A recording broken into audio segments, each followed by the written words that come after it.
This colony, you might be able to tell by the tone of my voice, I'm not too thrilled about it, swarmed. Of course, after I got done weed eating what seemed like miles of fence, I come home and sure enough, they start to fly. And they're over here in this tree, in this cedar tree. The interesting part is they're in several tiers. Several different tree limbs. You see how long and stretched out they are? What I'm going to do is I'm going to try and get the ladder over here, locate the queen, get her in a queen cage before I do any shaking. So that's what I'm going to work on. I might have to trim a few limbs to get in there, but that's what I'm going to start. All right, so I got some of the tree limbs cleared away here and get a better look what we got. Starts down here, goes up and around.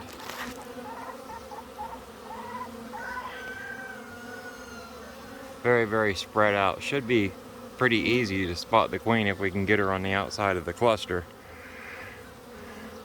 So I'm going to keep looking and see if I can find her.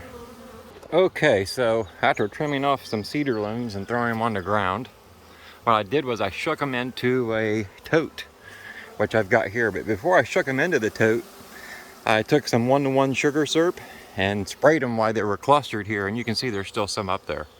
I sprayed them so that they couldn't fly, they'd be heavy. Not real heavily did I spray them, a real light misting. And then I put them here in this tote. You want to hear something pretty cool? Let me stick the camera down inside of the tote.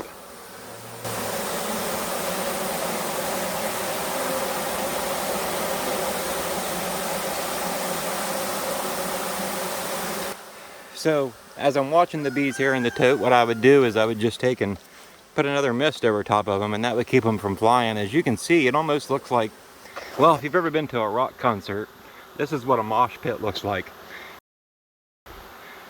You could actually see when they all fell in, they went into this end, and then they just slowly started to work their way across the bottom of the tote in an even pattern. They're probably a good 3 inches thick.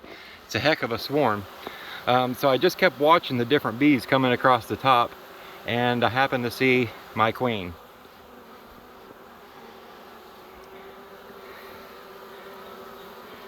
And I've got her in here. She's a beauty too. So we're going to install this in this box, dump these bees in, and these ones up here in the tree should join. Okay, so I just dumped the tote in on top of the queen catcher, which you can see down in there. It's amazing the layer of bees there is there, or the amount of bees, I guess I should say. These are all brand new frames of foundation that I put together yesterday. Let's see, we got 1, 2, 3, 4, 5. So I need to go in the house and get 5 more. And then I'm going to throw a lid on them. Let these feigning bees tell these bees up here in the tree where to go. Pretty cool though. And we still got some in here.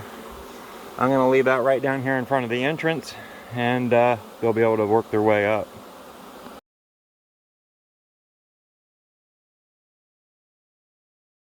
Okay, so 48 hours has now passed. I'm just opening the hive for the first time since I caught the swarm.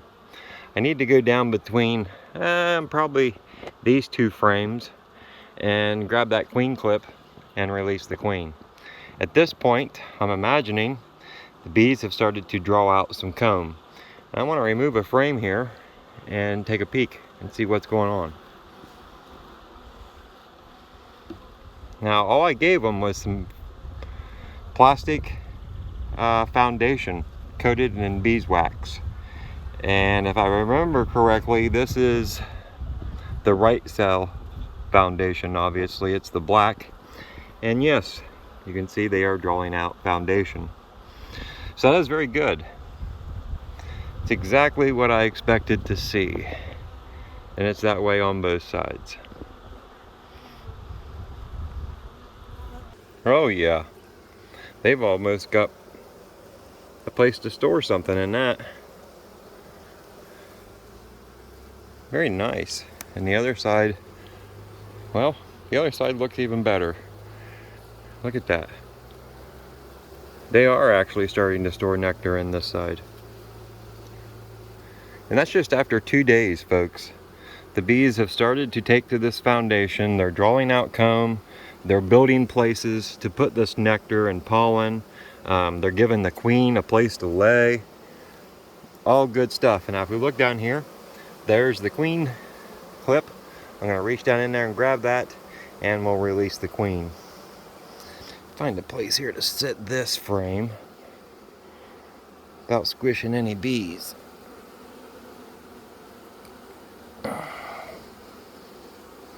Very easily. Okay, let me give them a little puff.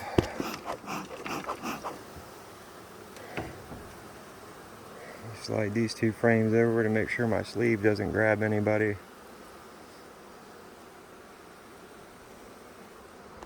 And here they come.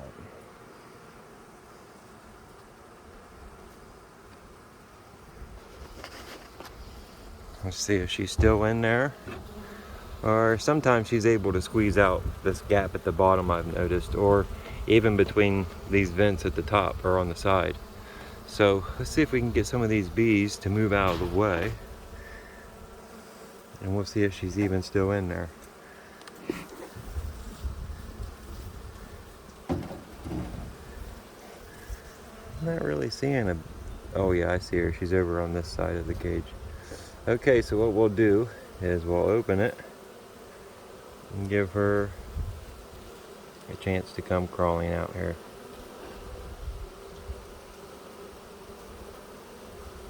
Here she comes.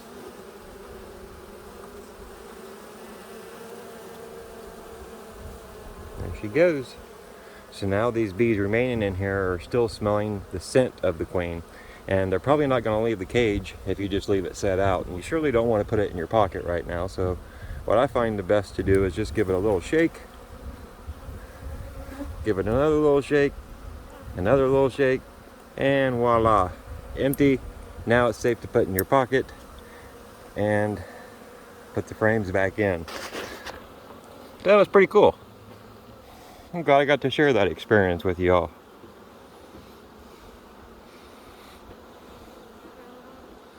So now I'll set these frames back down in here gently. I'm going to keep them in the same orientation that they were. So I need to slide this frame back over. This frame back over. This was the next to last frame. I don't really know how I remember all this. My memory is usually not very good.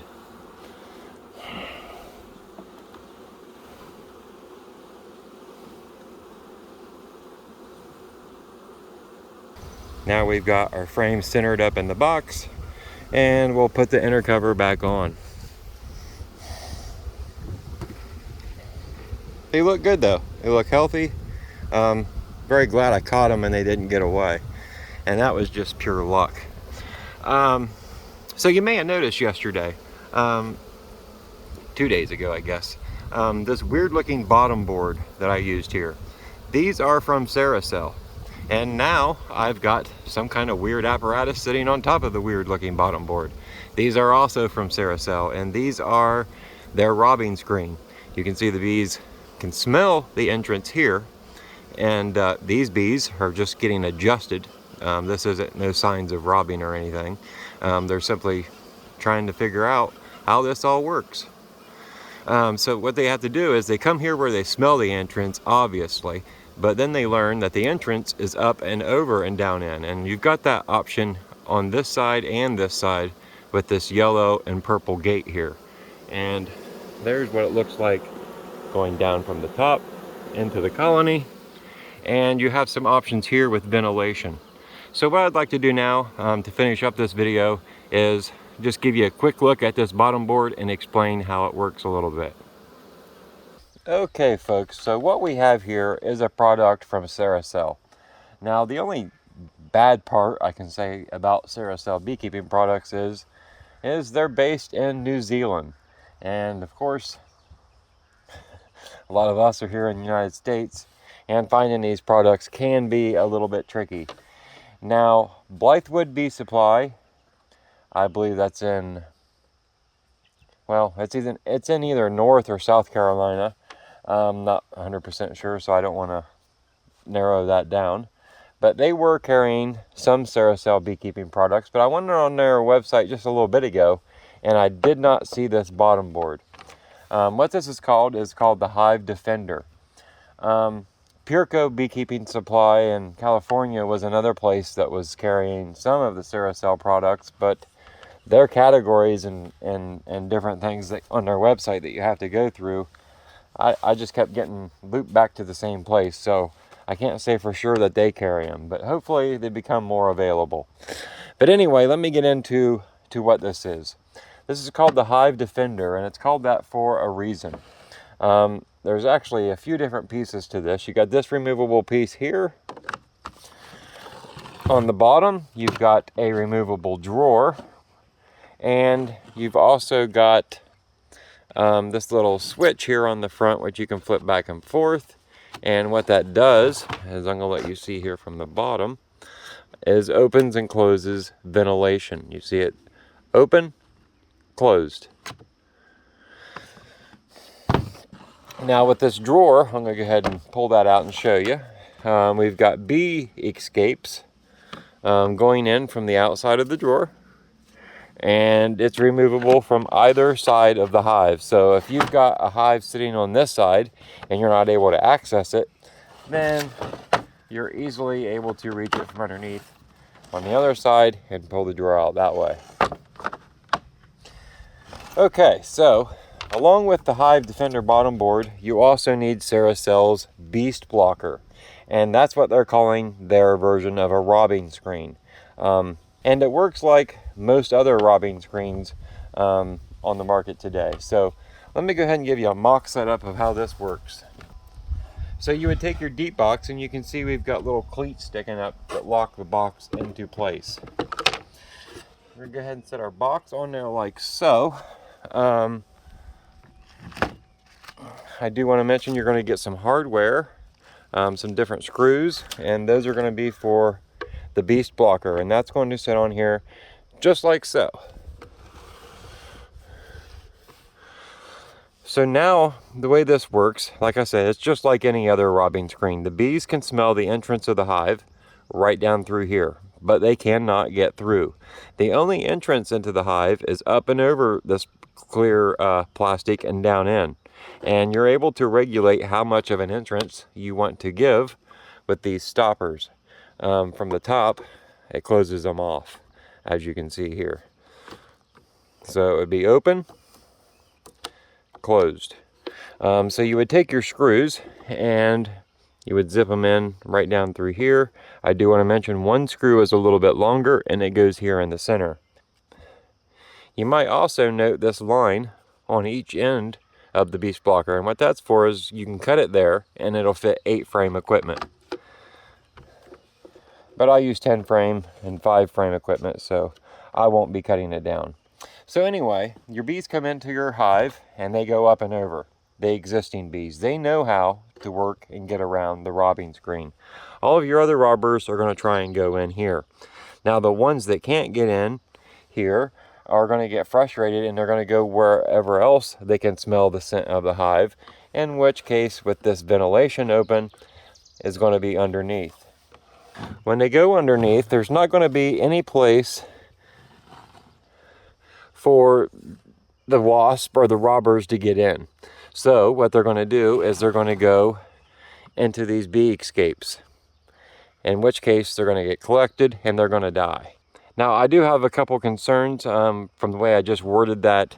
A lot of you are probably thinking that robbing bees are going to go in here and get collected, and they're going to get trapped in here and they're going to die.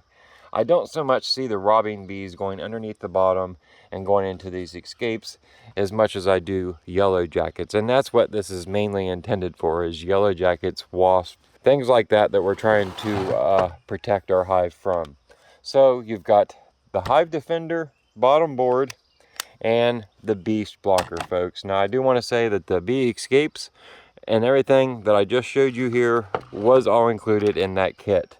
So hey folks, how y'all been? Hope everything's going well. Hope the bees are doing well. I know here we've had a tremendous nectar flow the last few weeks, and I tell you, I'm kind of surprised really, because we haven't had any rain for 3 weeks.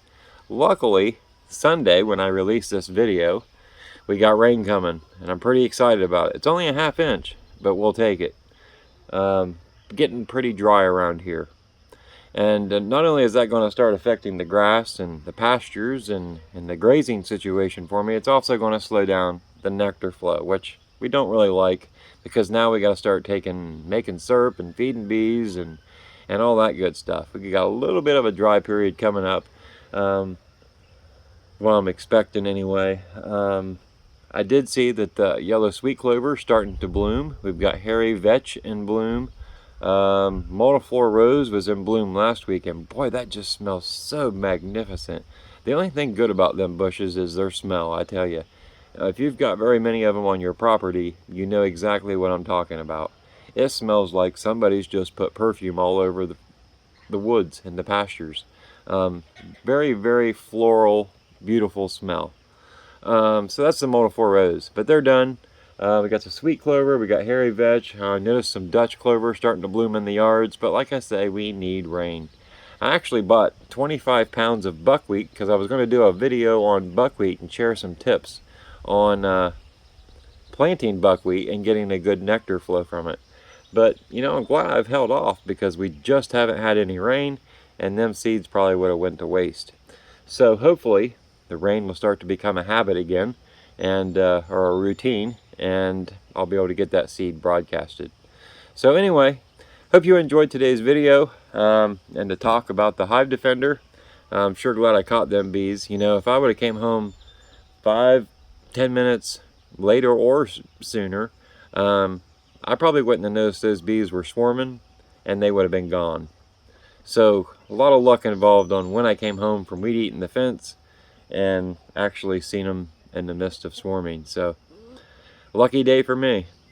Anyway, folks, have a great week. Thanks for watching, and if you haven't subscribed yet, please take a minute to do so. If you enjoyed the video, pound that like button. Thanks. So to end the video, I thought I'd share with you all what the colony looks like that swarm came from. And this is just 2 days later. I got bees all over this frame. Several frames of brood that look just like that. And the box is absolutely packed with bees. So I'm going to work my way across, but I imagine there's either a virgin or two running around in here, or there's queen cells that are about to hatch. But I just wanted to share how healthy this colony still looks. Have a great week, folks, and thanks for watching.